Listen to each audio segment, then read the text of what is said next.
Dear friends, आप सबका स्वागत है, वेलकम है आपके अपने चैनल वेब्स रुकेर में। तो फर्स्ट ऑफ ऑल आप सभी लोगों को सरस्वती पूजा की ढेर सारी शुभकामनाएं एवं बधाई। मेरे विद्यालय में तो सरस्वती पूजा हुआ ही नहीं, कुछ भी मतलब नहीं हुआ, न फंक्शन हुआ न पूजा हुआ। यानी कि मेरा ST/SC वेलफेयर डिपार्टमेंट में अम्बेडकर स्कूल में हुआ है। तो यहाँ पर क्लासेस चले हैं, जैसे और दिन रूटीन होता है बिल्कुल वैसा ही रहा, कुछ भी उसमें आज खास नहीं हुआ। मैं अपने लाइफ में फ़र्स्ट टाइम सरस्वती पूजा के दिन पढ़ाई हूँ। जब मैं पढ़ती भी थी तो मुझे पता है कि एक बार मैं कोई एग्ज़ाम था तो पढ़ी थी सरस्वती पूजा के दिन, वरना ऐसे नहीं, नॉर्मली ऐसे नहीं पढ़ती थी। और मेरा जो कोचिंग क्लासेस था जब मैं पढ़ाती थी तो भी मैं नहीं पढ़ाई थी। फर्स्ट टाइम स्कूल में विद्यालय में 6 घंटे पढ़ाने पड़े सरस्वती पूजा के दिन। तो यानी कि यहाँ पर जो 1-2 दिन फेस्टिवल के छुट्टी होते हैं वो नहीं मिलते हैं, वो नहीं होते हैं। यहाँ पर लंबी लंबी छुट्टियाँ होती है, छोटी छोटी छुट्टियाँ नहीं होती है। लंबी लंबी छुट्टियाँ में भी रोस्टर वाइज ड्यूटी लगते हैं, ऐसा नहीं कि बिल्कुल ही छुट्टी होता है आप आराम से जाओ कहीं घूमो, ऐसा नहीं। आप घर भी गए हैं तो आपको बुला लिया जाएगा, ज़रूरत पड़ेगा तो फ़ोन करके। तो ये सारी चीज़ें हैं। खैर जो भी चीज़ें हैं मैनेज करके चलना है। बच्चों के लिए डिवोशन है, बच्चों के लिए, बच्चों की लाइफ के लिए थोड़ा समर्पण करना पड़ता है अपना। लेकिन मुझे लगता है कि इतना भी नहीं कि अपना ज़िंदगी जीना ही भूल जाओ। लेकिन यहाँ पर आने के बाद मुझे ऐसा फील होता है कि आप अपनी फैमिली को छोड़ दो, फैमिली से मतलब मत रखो, अपनी ज़िंदगी से मतलब मत रखो। केवल और केवल आप पूरा 24 घंटे आप विद्यालय में अपना समय दो। ठीक है, 24 घंटे भी दे तो नहीं रहे हैं, कहीं ना कहीं आप घर पे भी रहते हो तो आपका माइंड विद्यालय में ही रहता है। इतने वर्क, इतनी सारी चीज़ें होती है कि आप घर पे रहते हुए भी आप घर पे नहीं रह पाओगे। मेंटली, फिजिकली तो आप रहोगे लेकिन मेंटली आप कहीं ना कहीं विद्यालय में ही रहेंगे। जब आप खुद स्कूल ज्वाइन करेंगे, जब आप वहाँ जाएंगे, वहाँ के रूटीन में आप ढलेंगे तो ये चीज़ आप खुद बताएंगे, आपको खुद ये फील होगा। खैर आज का जो हमारा वीडियो है इस पॉइंट पर है कि आप सभी लोगों के कुछ डाउट्स हैं उसको लेकर, और साथ में मैं आप लोगों को एक इन्फॉर्मेशन भी देना चाहूँगी कि अभी 1 to 12 तक अब सीटेट होंगे। जैसे सीटेट हम लोग 1 to 5 देते थे प्राइमरी का, first paper, second paper 6 to 8 देते थे, और दोनों पेपर मैंने भी दिया था। ठीक है, तो दोनों पेपर मेरा भी क्वालिफाई है। लेकिन आगे यानी 9, 10 और 11, 12 के लिए तो कोई सीटेट होता नहीं था, अब होगा।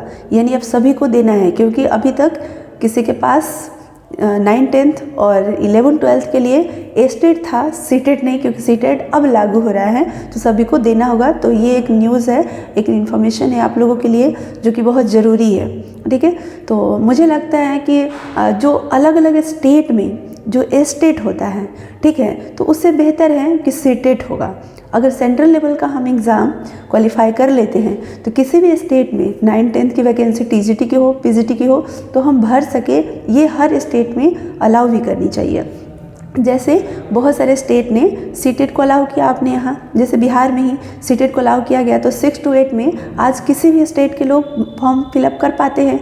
लेकिन अगर स्टेट 9, 10 में बिहार में मांगा जाता है तो स्टेट यहाँ पर जो क्वालिफाई है वही फॉर्म फिलअप कर पाते हैं। अगर सीटेट हो जाएगा 9, 10, 11, 12 के लिए तो फिर ये तो समस्या नहीं रहेगी कि अलग अलग स्टेट का स्टेट क्वालिफाई करो तब वहाँ का एग्ज़ाम दो, तो ये चीज़। लेकिन कहीं कहीं ऐसे मतलब स्टेट हैं जहाँ पर 11, 12 के लिए, 9, 10 के लिए कोई टेट ही नहीं होता है, डायरेक्ट एग्ज़ाम होता है। तो अब ये कुछ लोगों के लिए थोड़ा मुश्किल हो सकता है कि अब सीटेट क्वालिफाई करो और फिर उनका जो मेन पेपर है वो क्वालिफाई करो, तब कहीं कहीं इंटरव्यू भी है PGT लेवल का, फिर इंटरव्यू क्वालिफाई करो। यानी टीचर बनने का जो प्रोसेस है काफ़ी लंबा हो जाएगा। ठीक है, हो भी चुका है लंबा, आप सभी लोग देख रहे हैं, सब लंबी प्रक्रिया है। तो ये कुछ एक इन्फॉर्मेशन। दूसरी चीज़ मैं ये बताना चाहूँगी कि आप सभी लोग कमेंट्स भी ये बोल रहे थे, लिख रहे थे कि BC EBC वेलफेयर डिपार्टमेंट का जो सप्लीमेंट्री रिजल्ट आया है उस रिजल्ट के बारे में कि मेरा DV छूट गया है। मैक्सिमम लोगों का ये क्वेश्चन था कि मेरा DV छूट के आगे क्या होगा, कैसे होगा, कब होगा।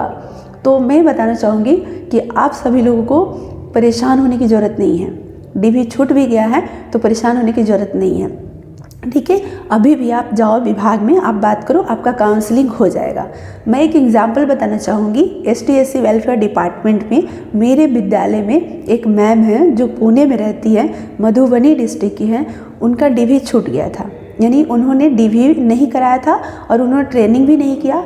जब सोचो कि DV तो कब का हो गया, ट्रेनिंग भी हम लोगों का हो गया, हम लोगों ने स्कूल भी ज्वाइन कर लिया है ना, मतलब कि हम लोग 25 जनवरी से स्कूल ज्वाइन करना शुरू कर दिए।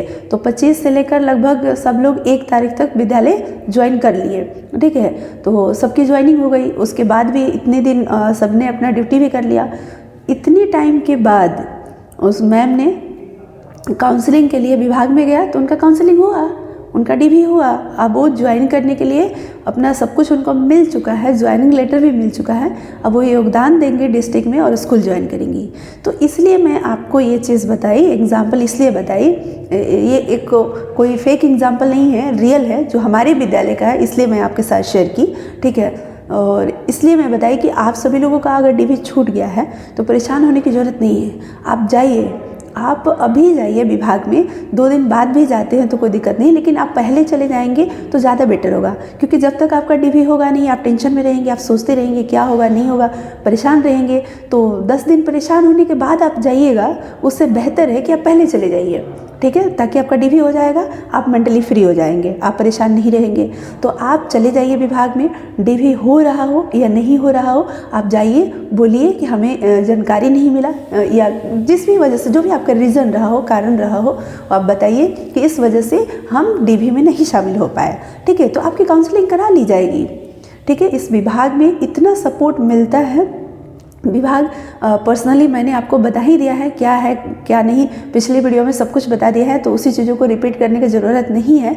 लेकिन मैं इतना ज़रूर बताऊंगी, जो सच्चाई है, जो रियलिटी है, वही हमने वीडियो में बताया है। अगर आप पिछली वीडियो नहीं देखे हैं तो आप ज़रूर देख लीजिएगा। आप लोगों का जो सिलेक्शन हुआ है वो BC EBC वेलफेयर डिपार्टमेंट में हुआ है, जो सप्लीमेंट्री रिजल्ट आया है, और मेरा जो सिलेक्शन है वो SC/ST वेलफेयर डिपार्टमेंट में, दोनों अलग अलग है। बहुत सारे लोगों का ये कन्फ्यूजन है, जो मुझसे पूछते हैं कि आपका DV हो गया। मेरा DV अभी नहीं, बहुत पहले हो गया, ट्रेनिंग भी हो गया, विद्यालय भी ज्वाइन कर ली 27 जनवरी को। ठीक है, मेरा एजुकेशन डिपार्टमेंट और SC/ST वेलफेयर डिपार्टमेंट का जो कंबाइन वैकेंसी आया था, उसमें मेरा रिजल्ट फर्स्ट टाइम रिजल्ट आया, उसमें आया। और ST/SC वेलफेयर डिपार्टमेंट और एजुकेशन डिपार्टमेंट दोनों का सप्लीमेंट्री रिजल्ट नहीं आया है। आप सबको पता है कि उसका सप्लीमेंट्री रिजल्ट नहीं आया है। तो सप्लीमेंट्री में जब सप्लीमेंट्री रिजल्ट आया ही नहीं तो उसमें मेरा कहाँ से होगा? मेरा उससे पहले हुआ था, जो मेन रिजल्ट आया था फर्स्ट टाइम, उसमें हुआ था। जो सप्लीमेंट्री रिजल्ट आया है वो BC EBC वेलफेयर डिपार्टमेंट का ओनली आया है, जिसमें आप सभी लोग, मैक्सिमम लोग जो मैसेज कर रहे हैं उसी डिपार्टमेंट के हैं, तो आप सभी लोगों का उसमें रिजल्ट हुआ है। तो सबसे पहले तो आप सभी लोगों को बहुत सारी बधाई रिजल्ट होने के लिए। और आगे का जो भी प्रोसेस है, अगर आपका DV हो गया है तो भी आपको परेशान होने की ज़रूरत नहीं है। ठीक है, आगे का जो भी चीज़ें होगी वो आप सभी लोगों को अपने साइट पर, BC EBC वेलफेयर डिपार्टमेंट का जो साइट है, ठीक है, वहाँ पर आप रहिएगा, या state.bihar.gov.in, ये भी एक साइट है, यहाँ पर भी रहिएगा।